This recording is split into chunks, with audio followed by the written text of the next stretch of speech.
Hello and welcome to Nationwide and the network service of the NTA. I am Olajide Bello. Remember, you can watch this broadcast live on our website nta.ng/live and on our other social media handles displayed on your screen for update. Now let's start with bilateral ties. Vice President Kashim Shettima has arrived in Sweden for a two-day working visit aimed at boosting trade and bilateral relations between both nations.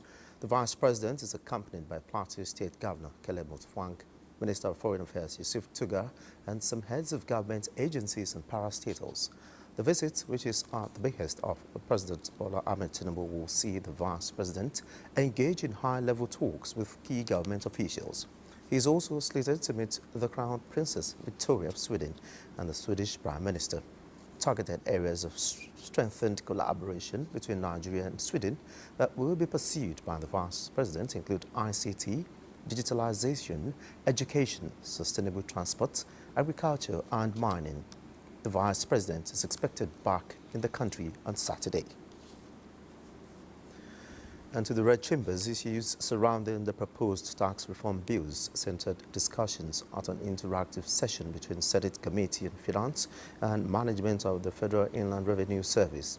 Amina Saidu reports that top on the issues is the proposed renaming of the Federal Inland Revenue Service to be known as the Nigeria Revenue Service.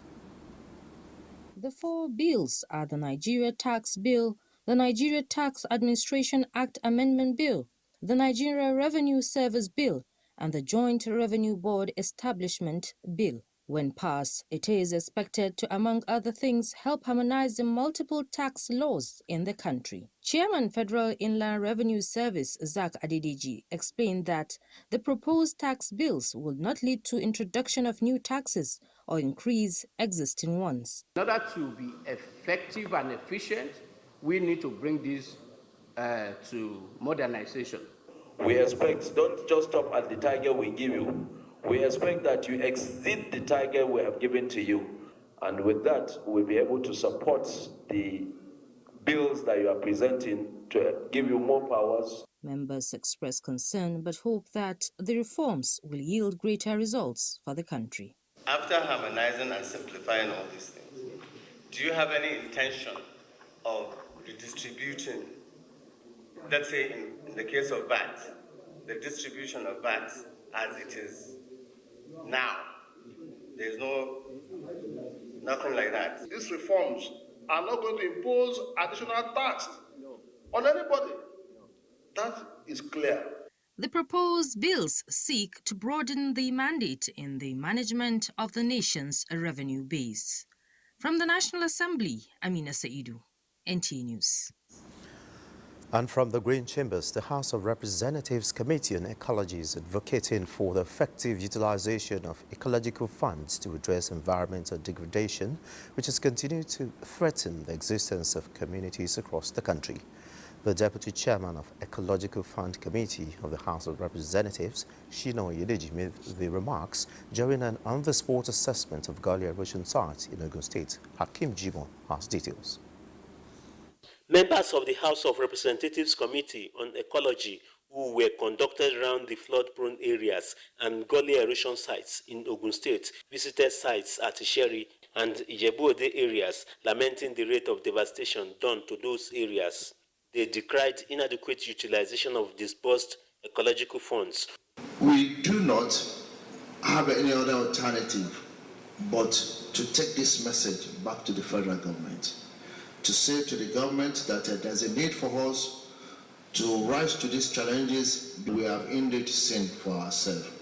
Very devastating. We work with you and we'll make sure that the federal government do the right thing and change the way and the approach through which we use the ecological fund that is available for us in Nigeria. So now we can work together, and prevention is better than cure.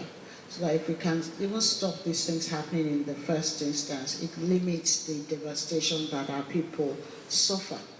They cautioned residents to desist from dumping refuse along waterways. In Abeokuta, Hakim Jimo, NTA News. It's October 17th, an international day for the eradication of poverty. Focus this year is ending social and institutional maltreatment, acting together for just, peaceful and inclusive societies. With such an inspiring theme, Ruth Aguela reports on Nigeria's efforts to eradicate poverty.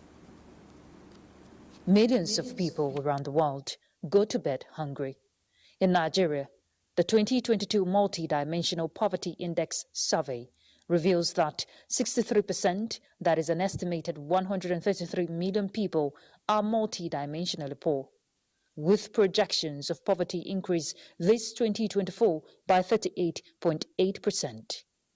In meeting the target of the Sustainable Development Goal 1 of eradicating extreme poverty by 2030, the federal government has taken proactive measures to bring succor to the vulnerable population through diverse intervention programs. Experts say achieving the Sustainable Development Goals requires commitment by government institutions in shaping systems that put people first and prioritizing investments in social protection efforts. Millions of people have been forced to flee their home. Entire communities have been left in despair. But in the middle of this turmoil, I see still hope. There is still humanity, and there is still a collective responsibility that we all share to better protect people who are mostly in need. The Nigerian government, in collaboration with the ECOWAS team, will enable us to touch the lives of the people identified. These humanitarian initiatives, as we all know, are driven by the belief that every individual deserves access to basic necessities of life. No doubt, eradicating poverty is essential, but as the nation continues to strive to reduce poverty through implementation of policies designed for humanity, the call today is for dignified societies to leave no one behind as nations are encouraged to recommit to reduce poverty. In Abuja, Ruth Aguele, NTA News. Cross River State Governor Basio is of the view that his administration is committed to transforming the state to a viable investment, entrepreneurship and production hub, identifying robust private sector partnership as essential towards economic advancement. Justina Etham reports that the governor surveys at an interactive engagement with the business community and illustrious personalities in the state. Cross River, according to the state government, ranks second as one of the states in the federation with huge socio-economic potentials, and the focus of this engagement with business community is to fashion out ways of harnessing these endowments for prosperity and development. The government as a public institution is committed to providing the infrastructural amenities and friendly regulatory regime. The private sector is the heart of business and economic master plan. In a panel session, discussants highlight possibilities and investment opportunities that abound in the states, which local investors can exploit for profits and economic gains. For the businessmen, building a sustainable economy will require good road network and removal of certain bureaucratic bottlenecks, which hinders commercial activities and growth of business. The state government has promised to rejig the transport sector to drastically reduce cost of transportation. In Calabar, Justina Etam, NTA News. On the flood marches, petty traders in Borno State who were affected by the September 10 flooding in Maiduguri will soon receive empowerment packages from the Renewed Hope Initiative.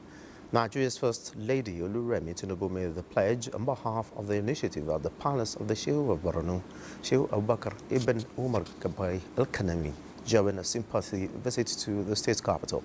She said the incident, which left some residents dead and many homeless, was disturbing and would require the support of all Nigerians to fast-track recovery for the victims.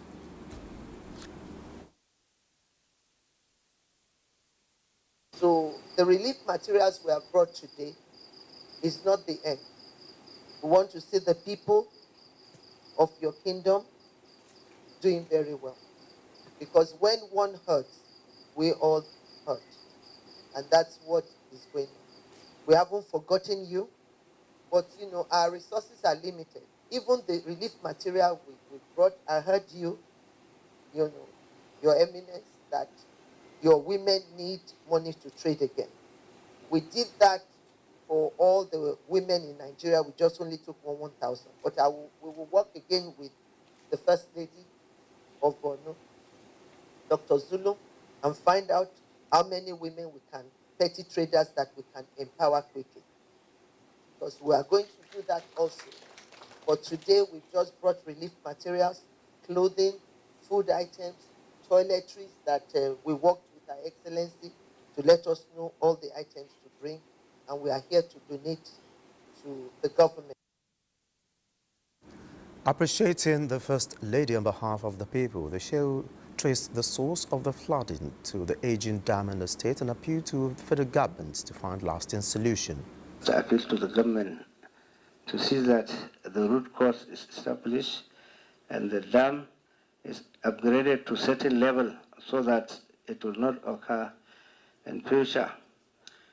And Your Excellency, another appeal is that the people of Maiduguri have suffered, people of Borno, as a result of this flood. They need assistance. We are appealing, especially women, children, traders, business communities. When I heard that you are coming, I was surprised that you are coming because you have done enough. And I'm saying that there's no need, you are well represented here. Everybody was in Maiduguri. Nonetheless, you said you are coming here to sympathize with us and further contribute another support to the government and people of Borno State. First Lady later interacted with a cross-section of the victims at the Borno State Government House, where she handed over relief materials, including tons of food and sanitary items to them through the state governor, Professor Abagana Umar Zulum. Katsina State government has announced the disbursement of the 3 billion naira federal government flood relief funds to more than 1,000 victims across the state. The relief funds seek to provide succor to those affected by the natural disaster in this year's rainy season. Awal Haliru reports.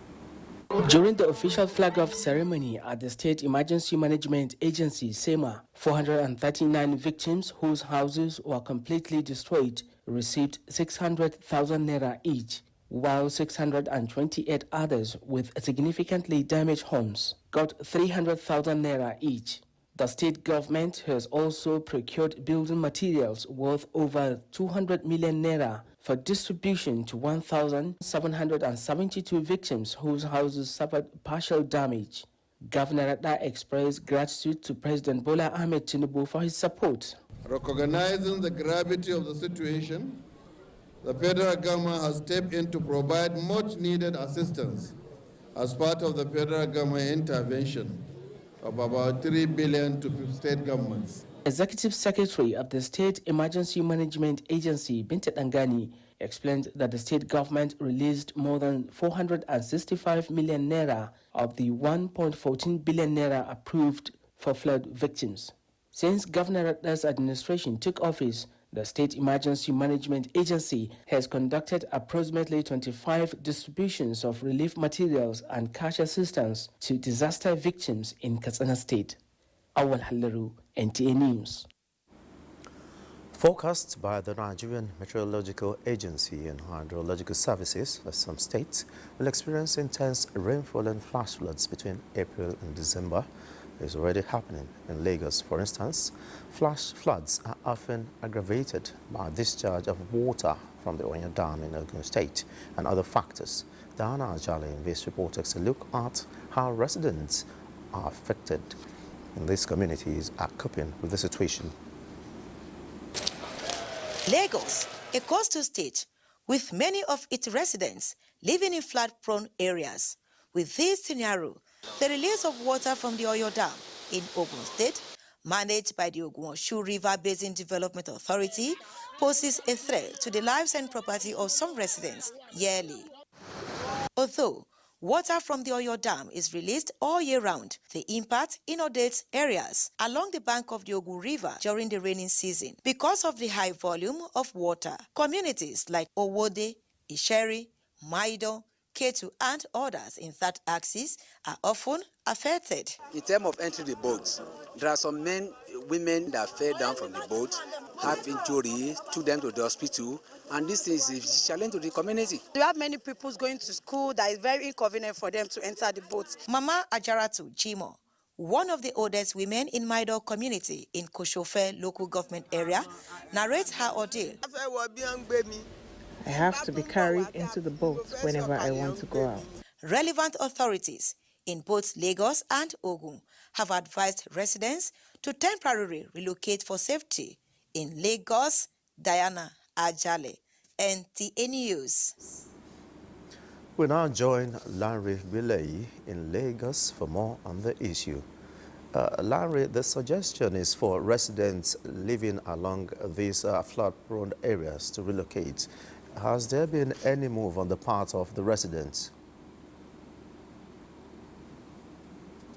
Jide, where can I start? I've moved around the community and with the leaders in the community, and what they are telling me is that they can't just, pack their loads. Their houses are here. They may lose the tenants that are living around there, but they can't lose their homes. It's going to take them a lot of years. That's the excuses that they are giving, because they take into account this river called Maida River, and like my colleague said in our report, that it's the opening of the dam from the Oyo Dam that is causing the overflow, especially during the rainy season of this place. So even there are a lot of changes in this community. The bridge that I'm standing on has collapsed. If my camera can zoom in there, it has collapsed. That connects the community to the main road around here. So there's a lot happening. You're seeing people on canoes, coming down on canoes, and that is the main source of transportation from the main road into the community. It means to some communities, there are makeshift planks on the water to get into their homes. That's what they saw. And it's a little bit risky, so to say, for you to cross on that planks. And my fear for them is that it's becoming...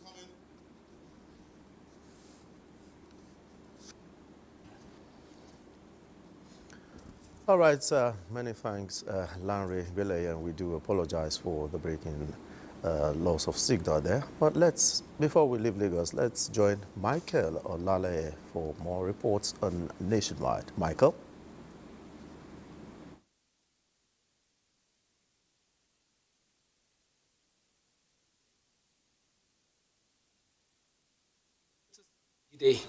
To effectively protect the nation's maritime domain from illicit trafficking of drugs, the National Drug Law Enforcement Agency, NDLEA, has unveiled its Marine Command Headquarters, donated by the British High Commission. Larry Bilei was at the unveiling and reports. The journey to build the facility started in 2020 when the Home Office International Operations of the British High Commission expressed the desire to build an NDLEA maritime facility for the agency. Chief Executive Officer of NDLEA, Brigadier General Buba Marwa, retired, while appreciating the British government, says this is one of the reasons why the maritime sector of the NDLEA was upgraded to a command. The operation of our special marine squad on the waterways of Lagos has shown the increasing complexity of maritime drug trafficking. Aside from merchant ships, personal vessels, including luxury yachts, modified pump boats, and fishing trawlers are also being employed in this growing drug trade.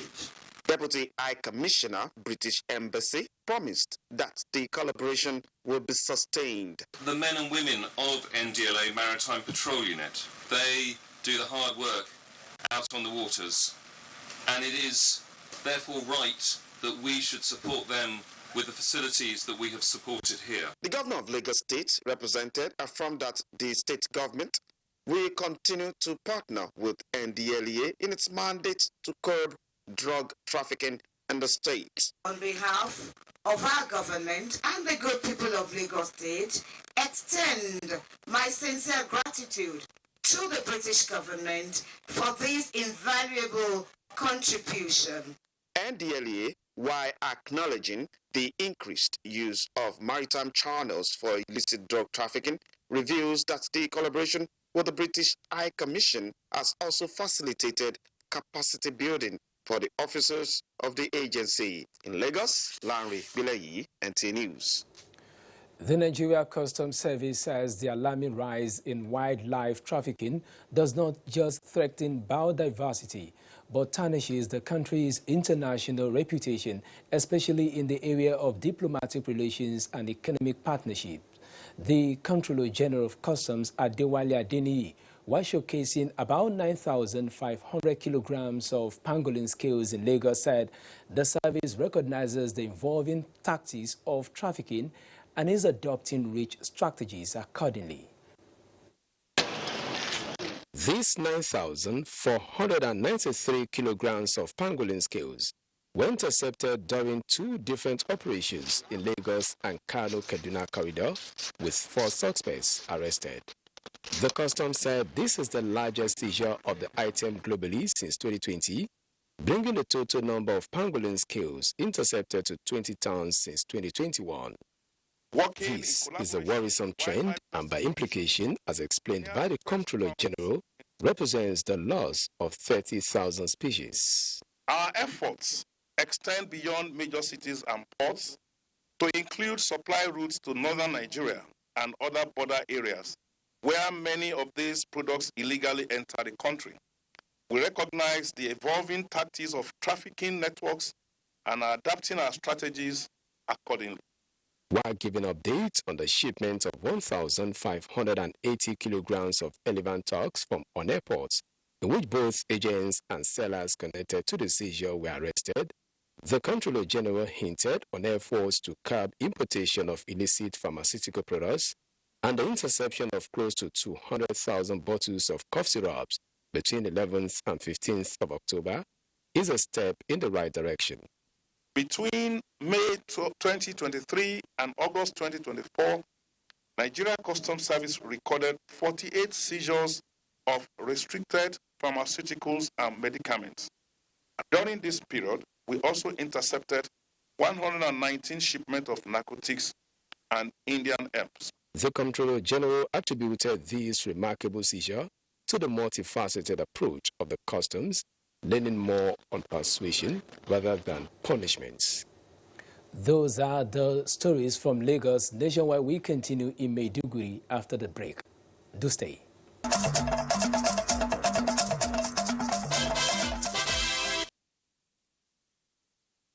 We hope you are still on to Nationwide. The news belt will now continue in Maiduguri.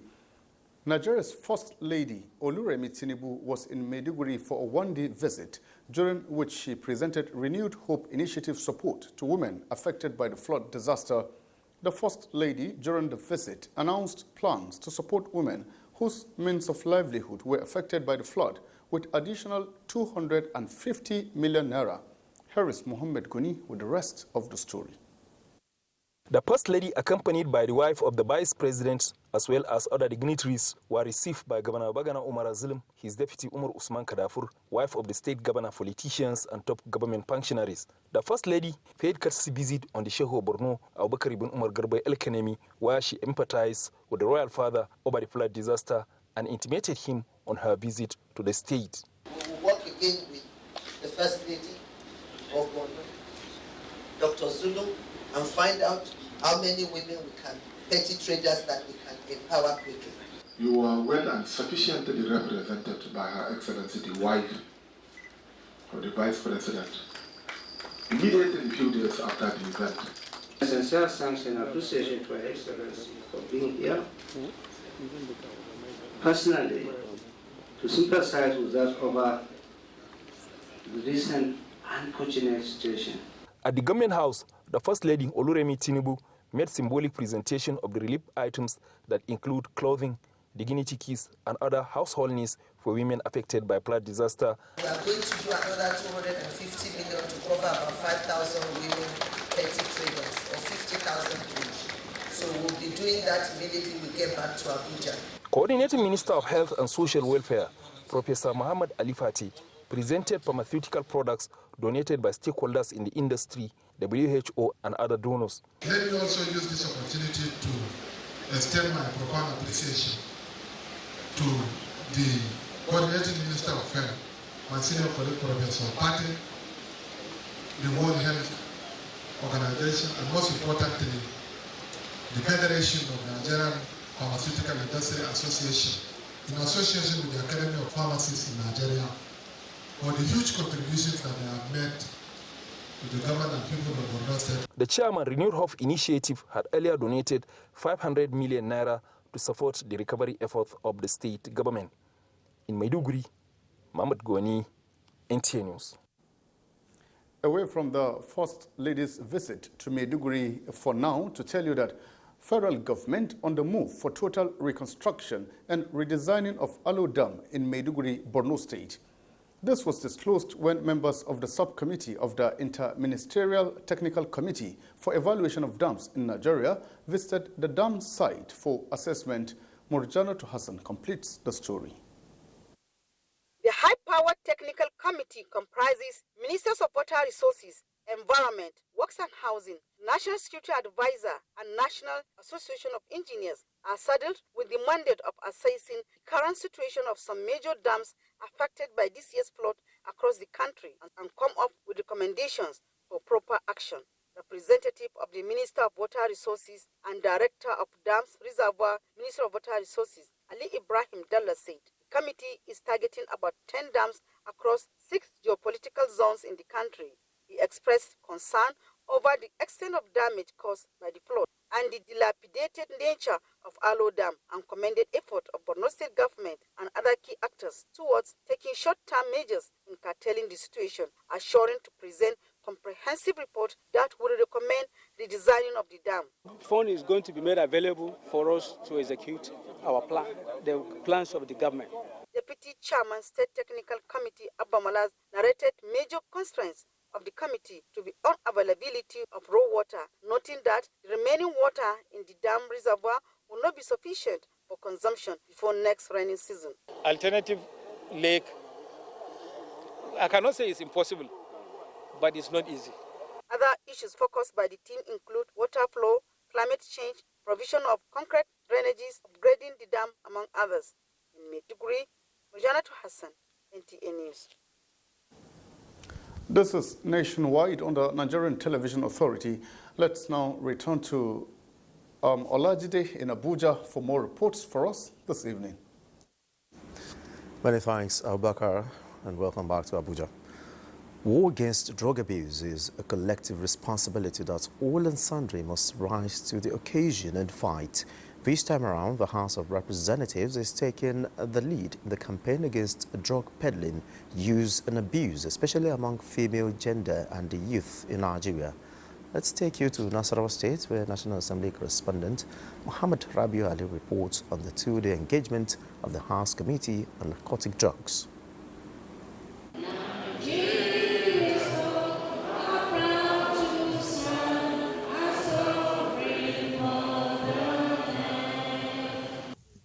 Seated here are representatives of women from the North Central, critical stakeholders on the fight against drug abuse that come together to address the menace of drug abuse. The community participation stakeholder support workshop is also aimed at mainstreaming the women folks for greater monitoring to the success of the campaign for better tomorrow. Let us remember that prevention is a shared responsibility. Together, we can create a supportive environment that empower our youth and our women to make ethics choices, stay away from drug uses. I have no doubt that this team will enrich our participants in the administration and control of drugs. Let me also state that the unfortunate involvement of women in drug abuse and trafficking, who traditionally are the conscience and moral compass of the society, play a crucial role in the upbringing and transmission of acceptable values, goals, and aspirations of the younger generation. Speakers at the event described the campaign as apt, calling for its inclusion in schools' curriculum. Tomorrow belongs to those who prepare for it today. Hence, the need for all hands to be on deck to fight the menace of drug abuse in society, especially among the female gender. I will call that a state of emergency to be advocated on abuse of ingestion of narcotic. We must create a state of emergency. Participants agreed that the two-day sensitization will provide new monitoring platforms and reach resolutions that will be of benefit in surmounting identified challenges. The committee members had on arrival visited Governor Abdullahi Sule, soliciting his support to achieve success in the fight against drug abuse in the country. Muhammad Rabiu Ali, NTA News. Now talking security, Nigeria is adopting a comprehensive approach to protect the nation's cyberspace against attacks. Defense correspondent Ismail Musa reports that the Vice President Kashim Shettima stated this via a video message at the 2024 Cybersecurity Conference in Abuja. The 2021 Africa Cybersecurity Report indicates that cyber attacks in Africa increased by 300% in the face of digital growth. These threats target both public and private critical socioeconomic activities. Similarly, a 2024 cybersecurity report projects more than $10.5 trillion global revenue loss to cybercrime. In a video message to the 2024 Cybersecurity Conference, Vice President Shettima stressed that the task of protecting the nation's critical infrastructure from cyber attacks is not just a necessity, but a priority that must be achieved. In an era where digital transformation is reshaping industries and infrastructure, the necessity of protecting our systems from increasingly sophisticated cyber threats has never been more urgent. Cybersecurity is not just a technical issue. It is a fundamental pillar of our economic stability and growth. The Managing Director, Central Security Clearance System, emphasized that technology can be both a potential ally or a dangerous adversary, stressing the need for vigilant and collective approach to combating cyber threats. There has been a staggering rise from 3 trillion just a few years ago. And of course, this underscores the urgent need for robust cybersecurity measures, especially as we witness a 45% increase in ransomware attacks. That's a lot. In an era where digital threats are evolving at unprecedented pace, we have the responsibilities of protecting this infrastructure. And the way to go is whole of government and whole of society approach. The 2024 conference is focusing on cybersecurity, synergizing artificial intelligence and infrastructure. In Abuja, Ismail Musa, NTA News. Meanwhile, industry players at the Defense Research and Development Bureau's exhibition and seminar have concluded the session at the National Defense College, Abuja, with a resolve to delve into the transformative power of local technology in advancing Nigeria's military might. Defense correspondent Najatu Tijani reports. Building on the maiden exhibition's momentum, industry experts, researchers and defense personnel explored the vast potential of homegrown innovation in strengthening national defense and security, such as this satellite device, which can be launched 500 kilometers into space and has the potential to predict natural disasters, as well as this airboat made in Nigeria. It was assembled in Port Harcourt in partnership with a company. It was designed to be able to maneuver quickly. That's also a very important aspect of the boat. Providing such solutions will unlock Nigeria's indigenous technological capabilities, say industry players who concluded the session with a resolve to propel the nation towards self-reliance in defense and security. There's an act, the ICON Act. They are the only ones, under the act, they are the only ones who can manufacture things like ammunition, things like weaponry, and things like that. So you have no choice but to partner with them. So we are presently partnering with some companies abroad to see how we can domesticate some of our local productions. They say although the session has ended, it is just the beginning towards self-reliance in defense and security through indigenous technology. Naja'atu Tijani, NTA News. And talking food security, in its plan to build a strong base for farm mechanization, Osun State government is taking talk with Machine Tools Limited in Osogbo to domesticate production and maintenance of tractors. Governor Ademola Adeleke announced this when he met stakeholders in the agricultural sector in Osogbo, the Osun State capital. Femi Afariogun has the details. At a special event to mark World Food Day, Governor Adeleke outlined his administration's ongoing efforts to boost agricultural productivity and ensure food stability for Osun citizens. These efforts include recent procurement of 31 new tractors, provision of 1,000 hectares of land in each of the 30 local government areas of Osun State for special incubation farming for young entrepreneurs. We are building an agro-based, export-oriented state economy that will secure food security, expand food access to our people, and provide jobs for our teeming youth. I want to assure our farmers our commitment to mechanization and innovation. The Ministry of Agriculture recently trained youth, women, and people with disabilities in pig production and gave them piglets, working tools, feeds, and stipends to kickstart their business. The theme for 2024 World Food Day is the right to food for a better life and better future. In Osogbo, Femi Afariogun, NTA News. And Comfort Anyim is in Enugu with more stories.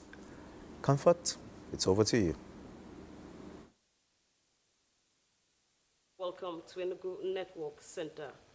The Ministry of Police Affairs is evaluating progress of the police ecosystem and strategizing to improve revenue generation to align with the new priority agenda of the present administration on the unification of revenue collections into a single agency.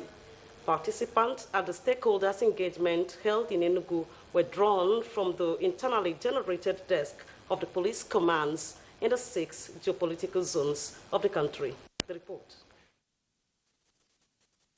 Nigeria's revenue, which has consistently come from oil, has historically been the most significant contributor to budget finances, making Nigerian economy mostly dependent on crude oil with the dwindling price. As the federal government diversifies to the non-oil sector to strike a balance and tasking MDAs to live up to expectations, especially as the budget records deficit. These stakeholders' engagement, organized by the Ministry of Police Affairs, align with the revenue drive. There is need to leverage on data intelligence to curb the loss of revenue and imbibe a culture of professionalism and accountability. Exploring new sources of revenue, enhancing existing ones, and ensuring efficient allocation of resources are the strategies aligned, and the IGP represented says the ministry occupies a critical position in the process of improving revenue. Is to see how we can look at the areas to generate revenue, places like where we do escort duties, vanguard, character certificates, and others, whatever money is generated by the police. The paper presentation titled Revenue Generation, a panacea for economic development and the significance of internally generated revenue under the current democratic dispensation, is in line with the theme of the annual event, evaluation of internally generated revenue in the ministry. in discharging their responsibility, there are, revenue sources that are incidental to their statutory functions, and that they therefore need not only to identify it, but to also see how they can optimize it. If the ministry also want to get the best of their staff, they should pour their money on the head of their staff. Delegates from various commands were in attendance. That's a package from Enugu Network Center. Taking a break now to join Benin thereafter. Do join us again.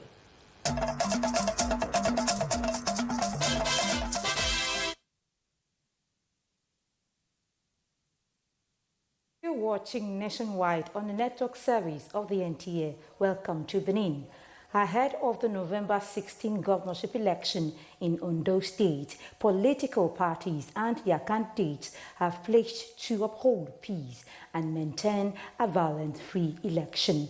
This was at a one-day election peace and security summit in Akure. Abdulkarim Ahmed has that report.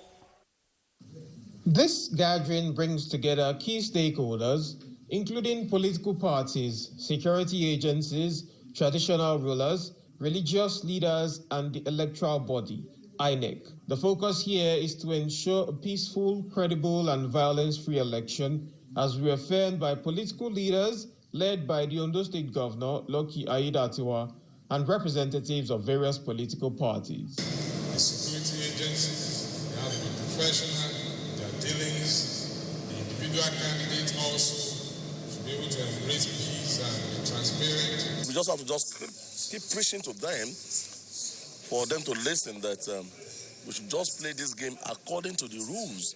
There should be justice in terms of everything. I, as the chairman of the party, I agree, I concur. Highlighting the essence of this commitment to a peaceful election, the INEC chairman, represented and guest lecturer, Professor Adetunji Ogunyemi, stressed its significance in the lead-up to the polls. I urge all political parties in the state, candidates and their supporters to focus on issue-based campaigns and avoid rhetoric. In the coming weeks, political parties and their candidates are also expected to sign a peace accord, further reinforcing their pledge to a peaceful conduct during the election. In Akure, Abdulkarim Ahmed, NTA News. And that's it from Benin. It's back to a large day in Abuja for continuation of Nationwide. Many thanks, Udok Obong. The new Nigeria People's Party, NNPP, has pledged to meet the aspirations of the people of Ondo State, prioritizing key sectors such as education, infrastructure, and healthcare if victorious in the November 16 governorship election. The governorship candidate, Olubenga Edema, made the pledge as the flag of campaign in Akure, Ondo State. Olubukola Aduwo reports. The new Nigeria People's Party, NNPP, in Ondo State, through its leaders from across the country, emphasized the importance of voting for the party as they outlined their plans to transform the state. We have selected for you a gentleman with the greatest pedigree. The governorship candidate of the party, Olubenga Edema, alongside his running mate, Rotimi Adeyemi, reaffirmed his commitment to improving the lives of the people of Ondo State. The mantra of this party is education for all, which means as a person, as a party, education is paramount. In a show of support, the Association of People with Disabilities endorsed Olubenga Edema, presenting him with a policy document aimed at addressing their plights. At the campaign flag-off, Israel Ayeni was unveiled as the Director General of the Olubenga Edema campaign team, as the people of the state were urged to vote for NNPP and ensure the protection of their votes during the governorship election. In Akure, Olubukola Aduwo, NTA News. With the acquisition of tractors, the Bayelsa state government has promised to invest more on farmers to cultivate crops that will boost food sufficiency. Commissioner for Agriculture stated this during a stakeholders meeting to mark World Food Day. Doris Akumoye has details. Bayelsa State is blessed with natural and human resources with the potential to produce food in commercial quantities. This is why the state government is investing in farming equipment and farmers to produce food and reduce the hunger across board. Commissioner for Agriculture Professor Biki Seso, he said government will partner with private players to achieve the vision of the Prosperity Administration as well as creating enabling environments to achieve set goals. It's just arrived by ESA. Several tractors and other farming equipment, including 4 units of rice milling machine. Each of them is 10 tons per day. That is 40 tons. So you can see the exponential increase from 12 tons per day to 40 tons per day.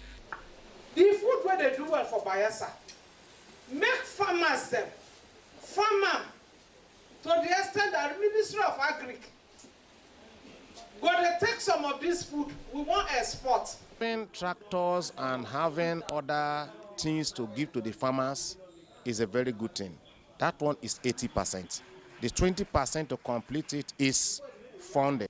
The state government, the commissioner noted, is resolved to work for the people to feed, as the right to food is for a better life and a better future. In Yenagoa, Doris Akomonye, NTA News.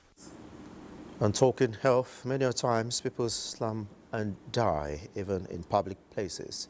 But do you know you can't bring back that person to life? As the Nigerian Cardiac Society says, you don't need to be a doctor to save a life, but a basic knowledge of how to perform a cardiac pulmonary resuscitation CPR technique.